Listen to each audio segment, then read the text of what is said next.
Yun, isang magandang umaga naman sa inyo lahat mga kalipad ka-Berdi kapakpak. Ano man ang tawag sa ibon nyo? Basta ako Berdi, ayan. Isang bagsak na naman ng isang sakong. Agibis, baka naman, bahala ka na.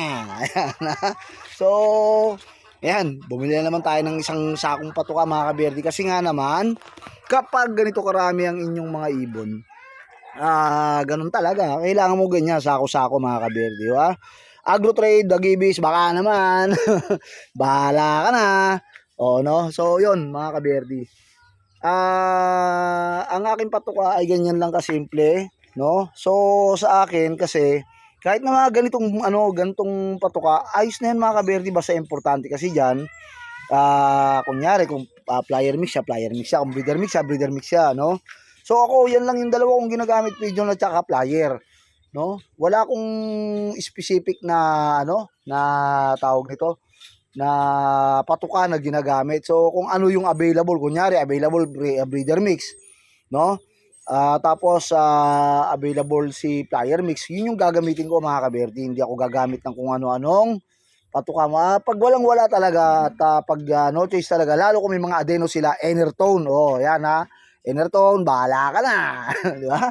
So sa ngayon, ito yung gamit natin, si Hagi Agro Trade, Hagibis, ayan. Pigeon Energy Mix, no? Flyer Mix, Pigeon Flyer Mix, ayan. Flyer Mix yan. So, yan. Kapag ganyan kasing maramihan ng ibon niyo, dapat talaga sako-sako ang patukanan niyo mga kaberdi kasi matipid yung kaysa sa bibili kayo ng kilo-kilo. Samantala, silipin muna natin yung mga tor-tor natin dito sa ating baratang kulungan. Ayan ha. Pura may kulungan pala, mga kaberdi. Ayan. So marami pa. So, yung iba diyan ay pa-deliver natin ng Manila, no? 'Yon yung mga naka-blue ring na 'yan. Yung mga naka-blue com ring. Tapos yung mga naka-green na ring naman diyan panglaban natin, panglipad natin ng LPHA SDR na baka i-divert sa 90% baka i-divert sa NDR, no? Yan. Okay. So, ako nagilimlim na to.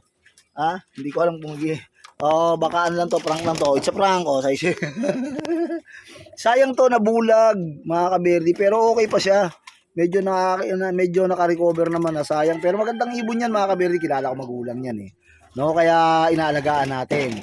No, kumbaga sa ngayon, para papabinas ko lang muna siya diyan sa ating tawag nito, gurame may kulungan. Samantala, ang maitutuloy natin sa derby ayun, no? Yun na lang, yung nag-iisang yon, na blue bar na yon. Ayan, na binabara ko ni Terminoknok. Actually, Paris naman yan sila. Si Terminoknok natin. Tapos ito, yan, Paris yan talaga sila. Ayan, mga kaberdi, no? So, siya na lang yung ating maitutuloy sa derby. No? Hopefully, makita natin kung paano, kung ano ang kanyang magiging achievement. No? Sa kasi natapos na yung aming pan race 1, pan race 2. Tapos last lap naman ng aming Battle of the Big Boys sa LPHA pa rin, URPP LPHA, no? Yung URPP mga kaberdi, ibig sabihin po noon, Unity Racing Pigeon Philippines, no mga kaberdi. URPP LPHA isa lang po 'yon, no? So yun sa mga nagtatanong bakit daw URPP? URPP is Unity Racing Pigeon Philippines po mga kaberdi, no? LPHA pa rin po 'yan. Samantala meron na po tayong meron na rin po tayong club diyan sa Manila at kung kayo po ay gusto magpasukat, no? I-PM nyo lang po ako, meron akong ibibigay sa inyong bagong club na maganda, no? Bagong club, maganda po 'yan at kilala ko po may-ari niyan. PM nyo lang po ako mga kaberdi, ayan. At yung mga tropa natin dyan sa Manila, sabihan nyo lang po ako.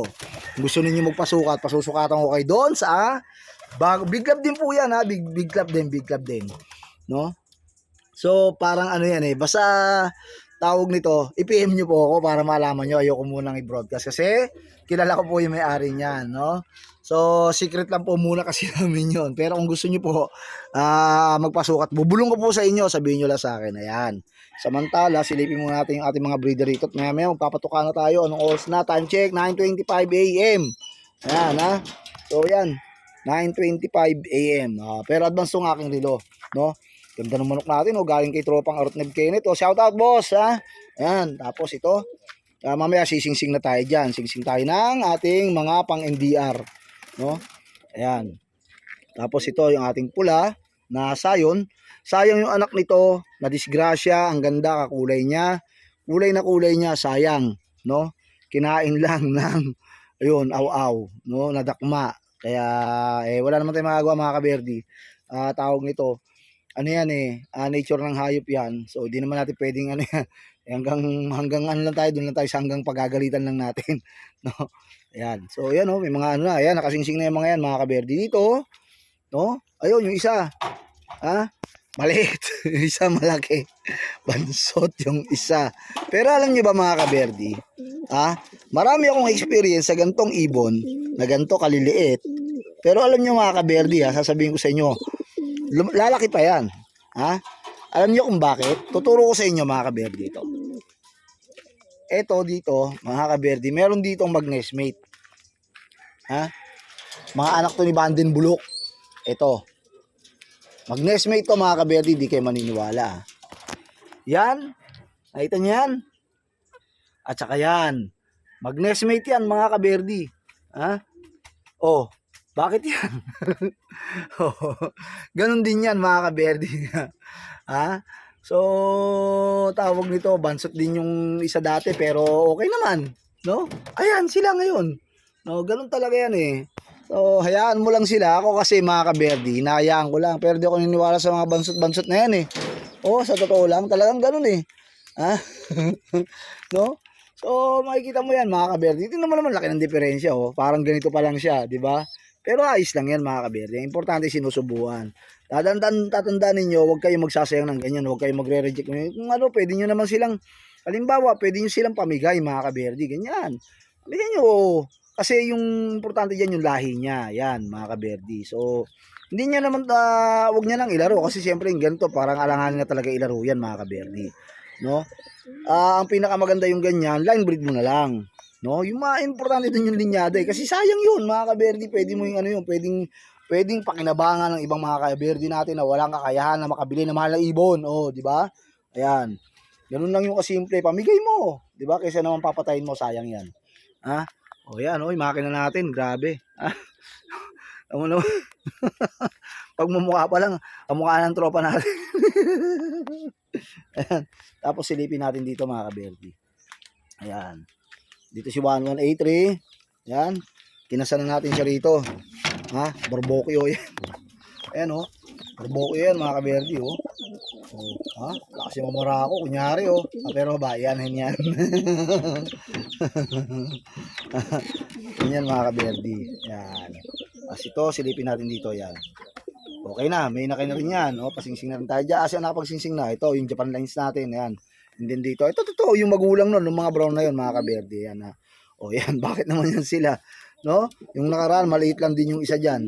Pero ngayon, okay na. So, ganun lang yung kasi mga kaberhiyaan nyo lang. At muli ako nagpapasalamat sa inyong lahat. At naka-ano na tayo, ilang minuto na, 8:15. So, thank you mga kaberdi At kita-kits tayo until next video. Ano pang inaantay natin? Maraming salamat ulit sa inyo lahat. At shoutout muna sa inyong lahat. Ano pang inaantay tayo, overfly. Bye!